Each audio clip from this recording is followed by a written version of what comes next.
ఓం శ్రీ గురుభ్యో నమః. భూమిపై పుట్టిన మొట్టమొదటి మహిళ ఎవరో తెలుసా? ఆవిడ పేరు శతరూప.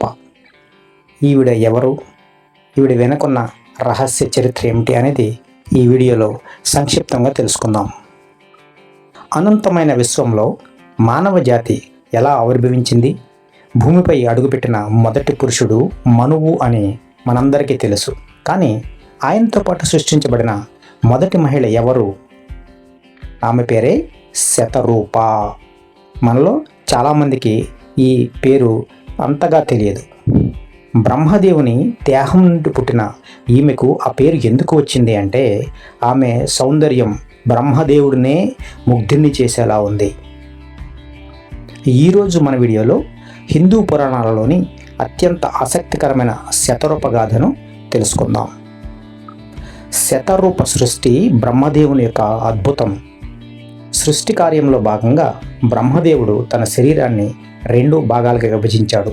కుడి భాగం నుండి స్వయంభువు మనువును, ఎడమ భాగం నుండి శతరూప జన్మించారు. వీరే ఈ ప్రపంచానికి ఆది దంపతులు. సమస్త మానవాళి వీరి నుంచే ఉద్భవించింది. ఇంతకీ శతరూప అంటే ఏంటి?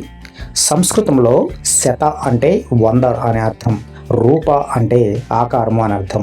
అంటే 100 రకాల రూపాలను ధరించగల శక్తి ఉన్నది అని ఈ శతరూప అనే పదానికి అర్థం.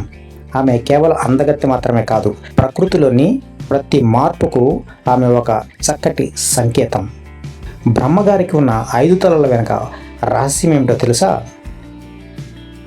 శతరూప జన్మించగానే ఆమె సౌందర్యాన్ని చూసి బ్రహ్మదేవుడు ముగ్ధుడయ్యాడంట. తన సృష్టినే తదేకంగా చూడటం మొదలుపెట్టాడు. అది గమనించిన శతరూప గౌరవంతో పక్కకు తప్పుకుంది. ఆమె ఏ దిశకు వెళ్ళినా ఆమెను చూడడం కోసం బ్రహ్మదేవునికి ఆ దిశలో ఒక కొత్త తల పుట్టుకొచ్చింది.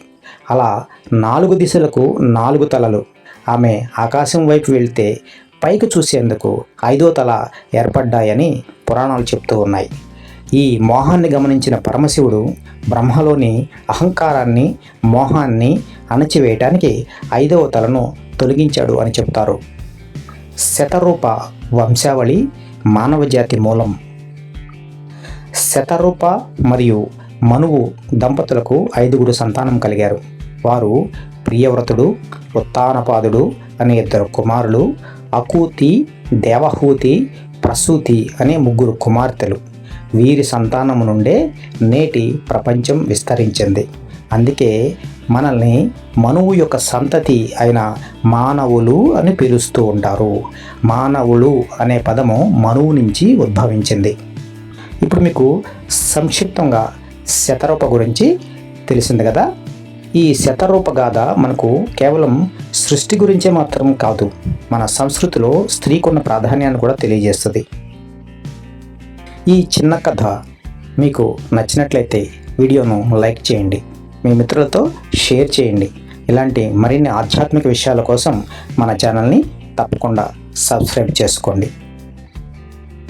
మరొక పురాణ గాథతో మరొక వీడియోలో కలుద్దాం. అంతవరకు సెలవు. ఓం శ్రీ గురుభ్యో నమః.